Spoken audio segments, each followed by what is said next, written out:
ہوائیں کس کے حق میں چل رہی ہیں؟ پہلے پارلیمنٹ کا اجلاس بلانا مشترکہ، ایک دن پہلے اچانک مؤخر کر دینا، اتحادیوں کا ہاتھ کھڑا کر دینا، یہ سارے معاملات کیا رخ اختیار کر رہے ہیں؟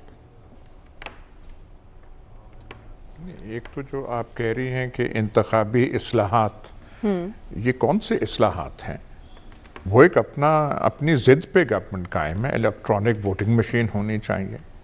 بھئی آپ کے پرابلمز اور ہیں، آپ ان پرابلمز میں گھرے ہوئے ہیں، ان کو سلجھانے کی، ٹھیک کرنے کی وہ آپ کوشش کیجئے۔ وہ آپ کا ون پیج نہیں رہا، معاشی حالت جو ہے صورتحال ملک کی وہ کوئی اچھی نہیں ہے، آپ کا جو اپنے لوگ ہیں وہ خوش نہیں ہیں۔ تو یہ آپ نے یہ شوشہ جو چھوڑ دیا الیکٹرانک ووٹنگ مشین کا، یہ کس حکیم نے آپ کو بتایا ہے؟ تو یہ اصلاحات والی تو بات ہی نہیں ہے۔ یہ ضد ہے کہ الیکٹرانک ووٹنگ مشین ہوگی اور اوورسیز پاکستان، کسی کو کوئی موڈیلٹیز نہیں پتا، کوئی میکنزم نہیں پتا، طریقہ کیا ہے، ان کی لسٹ کیسے بنے گی اوورسیز پاکستانیز کی، ووٹ وہ کیسے دیں گے، انٹرنیٹ پہ دیں گے وہ؟ یہاں سے ہمارے جو نارمل ووٹنگ ہوتی ہے وہ ہم سے سنبھالی نہیں جاتی، آپ ایک اور جو بیچ میں ایک چمچہ ڈال رہے ہیں۔ تو یہ بالکل اصلاحات کا نام اس کو کہنا غلط ہے۔ اور اتحادی جو ہیں جن کو آپ کہہ رہے ہیں، کاف لیگ ہے، جے ڈی اے ہے، ان کا اعتراض بالکل درست ہے۔ ان کے کاف لیگ کے ایک وزیر ہیں طارق بشیر چیمہ، انہوں نے کہا بھئی ہم کیسے ایک چیز کو سپورٹ کر سکتے ہیں، ہم نے وہ دیکھا ہی نہیں ہے، ہم نے وہ باجا نہیں دیکھا جس کا نام ہے الیکٹرانک ووٹنگ مشین، آپ کہہ رہے ہیں کہ آپ اسے سپورٹ کریں۔ اور مسائل آپ کے اور ہیں، سیاسی طور پہ یہاں پہ پرابلمز ہو گئے، سیاسی طور پہ یہ ٹی ایل پی کا جو معاملہ ہوا ہے، آپ کا کوئی اس میں انپٹ کیا تھا؟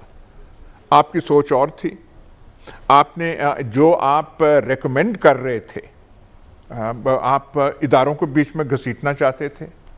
بھئی پنجاب پولیس کوئی چھوٹی فورس ہے، انگلستان کی فوج سے زیادہ ہے اس کی تعداد، انگلستان کی فوج کی تعداد 80,000 ہے، پنجاب پولیس کی جو ہے تعداد اس سے ڈبل ہے، رینجرز آپ کے پاس ہیں، باقی چیزیں ہیں، آپ نہیں ہینڈل کر سکتے، آپ اداروں کو انوالو کر رہے تھے اور وہ ٹھیک کیا، انہوں نے آپ کی بات نہیں مانی۔ تو پرابلمز آپ کے یہ ہیں، اور لا رہے ہیں آپ الیکٹرانک ووٹنگ مشین، اور ایک جو ہے جی جو ہے ایک آپ کی وہ تقریر ہے کرپشن فلانا ڈمکانا، مطلب کوئی ایک چیز گورنمنٹ کہہ تو سکے نا کہ ہم نے یہ چیزیں ٹھیک کی ہیں، یہ کر کے کچھ بھی نہیں ہے۔ اور آپ ایک نیا شوچہ چھوڑ رہے ہیں، آپ نہ اسے ہینڈل کر سکتے ہیں، نہ آپ کے پاس نمبرز ہیں، آپ کے اتحادی چلے جائیں تو آپ کیا کریں گے؟ اور وہ جو پہلے ہوتا تھا ایک پیج، پوری قوم کو ڈرایا ہوا تھا، اپوزیشن کو ڈرایا ہوا تھا، ایک پیج ہے، ایک پیج، وہ جو مسئلہ وہ اس کا تھا نوٹیفیکیشن کا، اس کی وجہ سے وہ پتہ نہیں کس ردی کی ٹوکری میں ون پیج اب پڑا ہوا ہے۔ تو آپ مطلب کو دیکھیں تو سین آدمی دیکھتا ہے کہ بڑے پرابلمز کیا ہیں، آدمی جنگل دیکھتا ہے نہ کہ وہ ایک ایک درخت کو گنتا ہے۔ تو ان کے پاس بس یہی آپ ہم کہہ سکتے ہیں کہ حادثہ اس قوم کے ساتھ ہوا ہے، لیکن جو صلاحیت جس کی توقع قوم کر سکتی تھی، بہت افسوس سے کہنا پڑتا ہے کہ وہ صلاحیت کہیں، اس کا مظاہرہ، اس کا نمونہ کہیں نظر نہیں آتا۔ ٹھیک، تو سلمان صاحب آپ کو بھی یہ لگتا ہے کہ واقعتاً معاملہ ای وی ایم کا ہی ہے جس پر اتحادی اس طرح گلے شکوے کر رہے ہیں اور ناراضی کا اظہار کر رہے ہیں، یا پس پردہ کچھ اور حقائق ہیں؟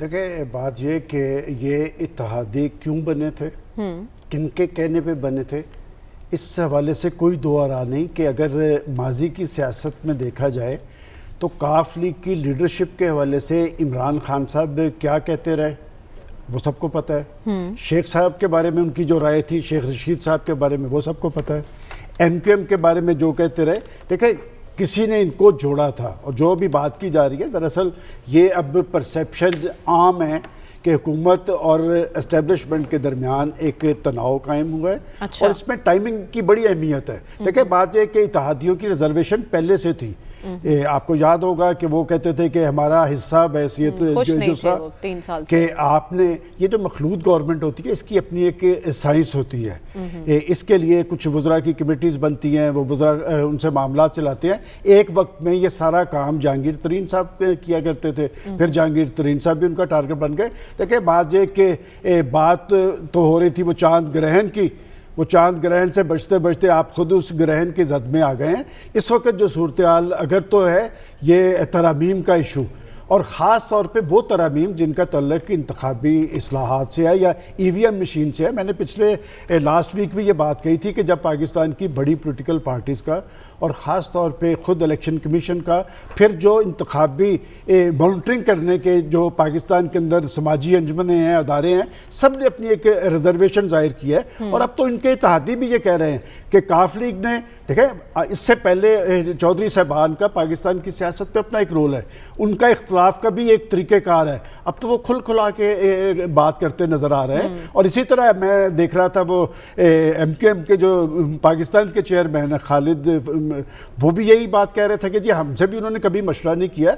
وہ مشورہ نہ کرنے کی وجہ یہ تھی کہ یہ اتحادی جن کی وجہ سے بنائے گئے تھے یہ سمجھتے تھے کہ ان کو خوش رکھیں گے تو ان اتحادیوں کی کوئی حیثیت نہیں ہے. لہٰذا جب ان کے درمیان فاصلے پیدا ہوئے ہیں تو دیکھ لیں وہ کھل کے سامنے آ گئے ہیں. اور بات یہ کہ جس پارلیمنٹ سے آپ طاقت لے رہے ہیں، میں حیران تھا کہ آج سے 3 روز پہلے جب پرائم منسٹر صاحب اپنی پارلیمانی پارٹی سے خطاب کر رہے تھے اور جو طرز عمل ان کا اپوزیشن کے حوالے سے تھا، اور انہوں نے کہا کہ یہ کل کا اجلاس نتیجہ خیز ہوگا اور ای وی ایم مشین پہ ہم یہ قانون سازی کریں گے.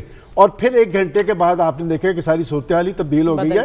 اور وہی اپوزیشن لیڈر جن کے بارے میں جناب پرائم منسٹر کچھ روز پہلے یہ کہتے نظر آ رہے تھے کہ وہ ایک کرپٹ شخص ہے، میں ان سے بات نہیں کرنا چاہتا.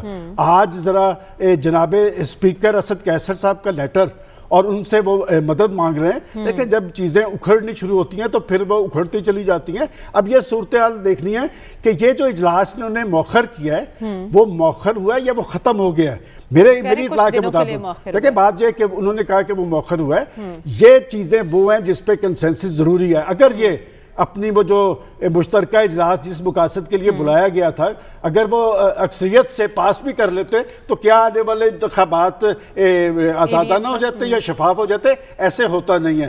میں سمجھتا ہوں کہ اب اسپیکر کو یہ ذمہ داری دی گئی ہے اور اسپیکر صاحب نے کمیٹی بھی بنائی ہے، وہ ان سے بات بھی کر رہے ہیں کہ منڈے کو پھر شاید دوبارہ اجلاس شروع ہو رہا ہے. لائیں گے. دیکھیں بات یہ کہ اسپیکر، میں سمجھتا ہوں کہ عمران خان صاحب اپوزیشن کے حوالے سے لچک دینے کے لیے تیار نہیں ہے. اپوزیشن اب پہلی دفعہ وہ عمران خان صاحب کے حوالے سے لچک دینے کے لیے تیار نہیں ہے.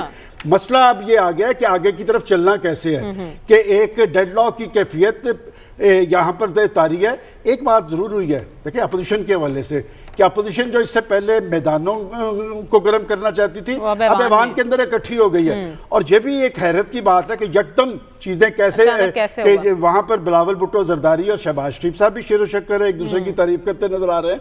اور آج جو ہونے والی ڈیولپمنٹ ہے کہ مولانا فضل الرحمان صاحب کے پاس گئے، یہ میں آپ کو بتا دوں کہ اس میں جو اصل کریڈٹ ہے وہ خورشید شاہ صاحب کا ہے. کہ خورشید شاہ صاحب آج سے 2 روز پہلے مولانا فضل الرحمان کے پاس گئے تھے. اور خورشید شاہ صاحب کی اہمیت اور حیثیت اس لیے ہے، میں ہمیشہ کہتا ہوں کہ اپوزیشن لیڈر سے تعلقات ہمیشہ حکومت کے اچھے ہوتے ہیں. اور اگر حکومت یہ سمجھے کہ ہمارے پاس طاقت ہے اور قوت ہے، 1 پیج ہے اور 1 پیج سدا نہیں رہتا، یہ وقت کے ساتھ بدلتا رہتا ہے.